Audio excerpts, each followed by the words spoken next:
دفع مشکلات کے لیے حضرت امام زین العابدین علیہ السلام کی دعا۔ شروع نام سے اللہ کے جو بڑا مہربان نہایت رحم کرنے والا ہے۔ اے اللہ، تیرے ہی لیے حمد و ستائش ہے، تیرے بہترین فیصلے پر اور اس بات پر کہ تو نے بلاؤں کا رخ مجھ سے موڑ دیا، تو میرا حصہ اپنی رحمت میں سے صرف اس دنیاوی تندرستی میں منحصر نہ کر دے کہ میں اپنی اس پسندیدہ چیز کی وجہ سے آخرت کی سعادتوں سے محروم رہوں، اور دوسرا میری ناپسندیدہ چیز کی وجہ سے خوش بختی و سعادت حاصل کر لے جائے، اور اگر یہ تندرستی کہ جس میں دن گزارا ہے یا رات بسر کی ہے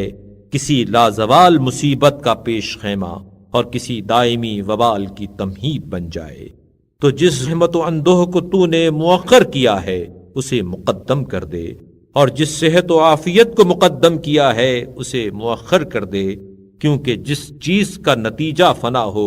وہ زیادہ نہیں، اور جس کا انجام بقا ہو وہ کم نہیں۔ اے اللہ، تو محمد اور ان کی آل پر رحمت نازل فرما۔